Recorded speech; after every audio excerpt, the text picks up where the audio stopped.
నమస్కారం. బీఆర్కే భక్తి ఛానల్కి స్వాగతం. నేను మానస. ఈరోజు మనతో పాటు ఉన్నారు ప్రముఖ ఆధ్యాత్మికవేత్త, జ్యోతిష పండితులు బ్రహ్మశ్రీ దేవులపల్లి బాలచందర్ శర్మ గురువుగారు ఉన్నారు. గురువుగారిని అడిగి విశ్వవసునామ సంవత్సరంలో 12 రాశుల వారికి ఎలా ఉండబోతుంది, వాళ్ళు ఎలాంటి పరిహారాలు చేసుకోవాలో గురువుగారిని అడిగి తెలుసుకుందాం. నమస్కారం గురువుగారు. నమస్కారం. విశ్వవసునామ సంవత్సరంలో అందరికీ ఎలా ఉండబోతుందో తెలియజేయండి గురువుగారు. శ్రీమాత్రే నమః. శ్రీ గురుభ్యో నమః. విశ్వవసునామ సంవత్సరంలో మనం 12 రాసుల వారికే కాకుండా అన్ని వర్గాల వారికి సంబంధించి ముఖ్యంగా మనకు అందరి యొక్క వాడుక భాషలు చెప్పాలంటే మనందరికీ ఎలా అయితే పంచాంగం వర్తిస్తుందో దేశ కాలమానానికి కూడా మనకి పంచాంగము అనేది ఉంటుంది. పంచాంగము అంటే తిథి, వార, నక్షత్ర, యోగ, కరణం. కాబట్టి ఒక్కొక్క ప్రాంతానికి ఒక్కొక్క విధమైనటువంటి వాతావరణం ఉంటుంది.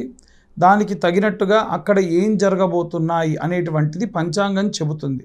ఉదాహరణకు మనకు ఎప్పుడో అమావాస్య రాబోతుంది, ఎప్పుడో పౌర్ణమి రాబోతుంది, ఎప్పుడు గ్రహణం రాబోతుంది అనేటువంటి విషయం కూడా మనకి ఈ యొక్క పంచాంగంలో నిక్షిప్తం చేయబడి ఉంటుంది. అలా ఈ యొక్క విశ్వవసునామ సంవత్సరంలో సాధారణంగా వర్షానికి సంబంధించిన విషయానికి వస్తుంది. ఎందుకంటే అందరూ కూడా వర్షపాతం సుగమంగా ఉంటే, వర్షం బాగా ఉంటేనే మనం పాడి పంట వ్యవస్థ అద్భుతంగా ఉంటుంది, రేట్లన్నీ కూడా కాస్త అనుకూలంగా ఉంటాయి.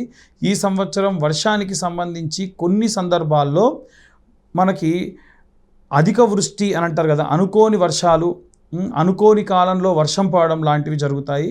మిగిలిన కాలం అంతా కూడా వర్షం సమయానికి సానుకూలంగా ఉంటుంది. ఈసారి ఎండలు కాస్త అధికంగా ఉండే అవకాశం ఉంది.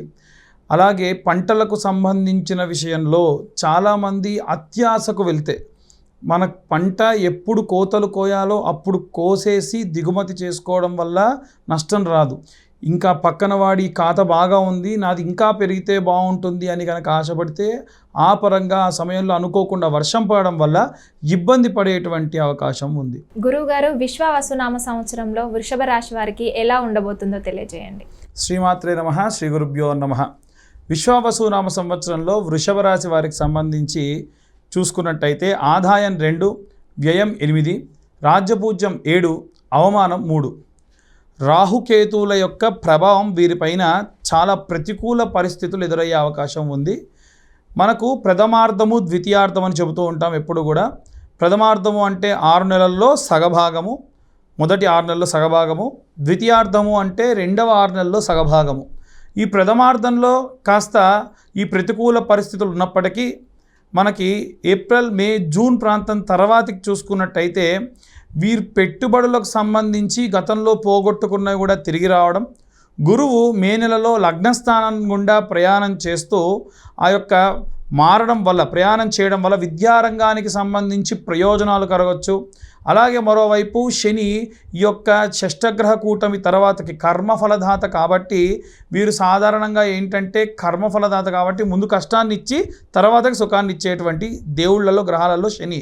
కాబట్టి ఈ నూతన సంవత్సరంలో వృషభ రాశి వారికి సంబంధించి ఉద్యోగము, విద్య, ఆర్థిక పరంగా కాస్త ముందు కష్టపెట్టిన ప్రయోజనకరంగా ముందు ఉండేటువంటి అవకాశం ఉంది.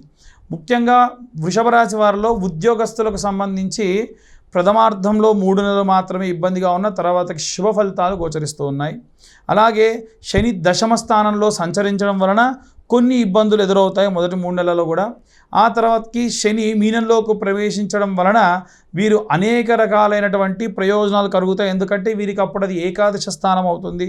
నిరుద్యోగులకు ఉద్యోగం రావచ్చు, ఉద్యోగస్తులకు ప్రమోషన్స్ రావచ్చు. ఇప్పటికే ఉద్యోగం చేస్తున్న వారికి ప్రమోషన్స్తో పాటుగా జీతం కూడా వీరు ఎక్స్పెక్ట్ చేయని రీతిలో ఉంటుంది. ఇక్కడ 2 అర్థాలు వస్తాయండి. వీరి కెరీర్ పరంగా మంచి వర్క్ ఉంటే ఎక్స్పెక్ట్ చేయని హైక్ ఉంటుంది. అంటే వీరు కెరీర్ పరంగా బాగా చేయకపోతే ఎక్స్పెక్ట్ చేయని లో కూడా జరగచ్చు. అలాగే ఈ సమయంలో వీరికి అనేక రంగాల్లో సానుకూలంగా ఉంటుంది. అంటే ఉద్యోగం చేస్తూ కూడా వ్యాపారంలో పెట్టుబడులు పెట్టేవాళ్ళు, స్టాక్స్లో డబ్బులు ఇన్వెస్ట్ చేసేవాళ్ళు, ఇంకేదైనా సొంతంగా కుటుంబం వ్యవహరిస్తున్నటువంటి వ్యాపారంలో కానీ, పంటలు అంటే ఏదైనా పొలాలు కొనడం కానీ, కౌలు కీయడం కానీ ఇవన్నీ కూడా అనుకూలంగా ఉంటాయి. ఈ సమయంలో వృషభ రాశి వారికి సంబంధించి వ్యాపారస్తులకు సంబంధించిన విషయానికి వస్తే ఆర్థికపరమైనటువంటి అద్భుతమైనటువంటి ఫలితాలు గోచరిస్తూ ఉన్నాయి. ప్రథమార్థంలో అలాగే ద్వితీయార్థంలో మొదటి 3 నెలలు మాత్రమే, ఆఖరి 3 నెలలు అంటే వచ్చే సంవత్సరం వచ్చేటువంటి ఉగాదికి ముందు 3 నెలలు మాత్రం కాస్త గడ్డు కాలం అని చెప్పాలి. అలాగే గురు అనుగ్రహంతో ఆర్థికపరమైనటువంటి విషయాల్లో ఎన్నో రకాలైనటువంటి కష్టాల్ని అధిరోహిస్తారు. అలాగే ఈ గురుడు మిథునంలోకి ప్రవేశించిన తర్వాతి ఆకస్మిక ధనలాభం వస్తుంది. అలాగే బుధుడి యొక్క ప్రభావంతో డబ్బు ఆదా చేసేటువంటి, అంటే ఇప్పటి వరకు సేవింగ్స్ చేయని వాళ్ళు కూడా సేవింగ్స్ అంటే కాస్త డబ్బులు మిగులుతున్నాయి, అమ్మో ఎవరికైనా చెబితే కూడా దిష్టి తగులుతుందేమో అని ఆలోచించే విధంగా ఉంటుంది. మే నెల ఆఖరి వరకు వచ్చేసరికి కేతువు 5వ స్థానంలోకి ప్రవేశించడం వలన కొన్ని ప్రతికూల పరిస్థితులు గోచరిస్తూ ఉన్నాయి. అలాగే కొన్ని అపార్థాలు కూడా సంభవించే అవకాశం ఉంది. కేతు ఎప్పుడైనా ఏంటంటే మర్చిపోయేటట్టుగా చేసి అపార్థాలు కలిగేట్టుగా చేస్తారు. ఇంట్లో ఉన్నటువంటి ఆడవాళ్ళు అనుమానించే విధంగా ప్రవర్తిస్తారు. వీరు మామూలుగానే ఉంటారు కానీ అలా అనుమానిస్తూ ఉంటారు. ఇలా కుటుంబపరమైనటువంటి విషయంలో కాస్త జాగ్రత్తగా వ్యవహరించడం మంచిది. ఎట్టి పరిస్థితుల్లో వీరు ఎక్కడైనా సరే దూర ప్రాంతాలకు ప్రయాణించిన పనిలో నిమగ్నులై ఉన్నప్పటికీ ఇంట్లో ఉన్న వారికి సంబంధించి ఏం చేయాలి, తిన్నారా అని సంబంధించినవన్నీ కనుక్కోవాలి. అలా కాకుండా వీరి పాటికి వీరు ప్రయాణాలు చేస్తూ ఆఫీస్ పని, ప్రొఫెషనల్ పని అంటే పర్సనల్ పనికి సంబంధించి ఇబ్బంది పడేటువంటి అవకాశం ఉంది. ఈ రాశి వారికి సంబంధించి చాలా పొటెన్షియాలిటీ ఉన్నటువంటి వాళ్ళు ఉంటారు. శారీరక పుష్టి కూడా బాగా ఉంటుంది. కాబట్టి ఆహార విషయంలో వీరికి ముందు నుంచి ఎలా అంటే కొన్ని కీలకమైనటువంటి నిర్ణయాలు ఉంటాయి. ఈ పదార్థమే తినాలి, ఈరోజు ఇదే తినాలి, ఈరోజు ఉపవాసం ఉండాలి అనేటువంటివన్నీ ఉంటాయి. ఇవన్నీ కూడా వారికి ఉన్నటువంటి మంచివి. కానీ పనిలో పడి అవి కూడా నెగ్లెక్ట్ చేసే అవకాశం ఉంది. ఎట్టి పరిస్థితుల్లో ఇలాంటి వాటికి దూరంగా ఉండాలి. స్నేహితులు ఎవరైనా వచ్చి ఏవైనా సరే తినమని చెప్పినా, ఇంకేదైనా సరే పార్టీస్కి ఇన్వైట్ చేసినా మన పరిధిలో మనం ఉండడం వల్ల ఏ ప్రమాదం ఉండదు. లేకుంటే వాటి నుంచి ఆరోగ్య సమస్యలు ఎన్నో ఎదుర్కొనే అవకాశం కూడా కనిపిస్తూ ఉంది. సాధారణంగా వృషభ రాశి వారికి శుక్రుడు రాష్ట్రాధిపతి కాబట్టి మహాలక్ష్మీదేవి యొక్క మంత్ర పఠనము లేదా శ్రీమాత్రే అనే మంత్రము ఎంత చదివితే అంత మంచిది. విద్యార్థి దశలో ఉన్న వారికి సంబంధించి ఏమేం చేయాలి అనే విషయానికి వస్తే, విద్యార్థి దశలో ఉన్నటువంటి వాళ్ళు నీలా సరస్వతి స్తోత్రం, అలాగే మేధా దక్షిణామూర్తి స్తోత్రం అని ఉంటుంది.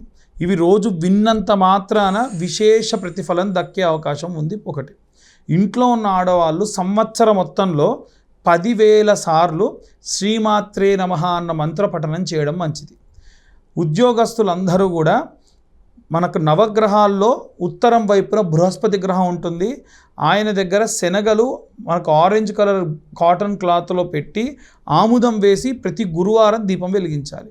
ఇలా అధమంలో అధమం 18 సార్లు చేయాలి సంవత్సరం మొత్తంలో. ఎప్పుడన్నా చేయండి, 18 సార్లు చేస్తే మంచిది.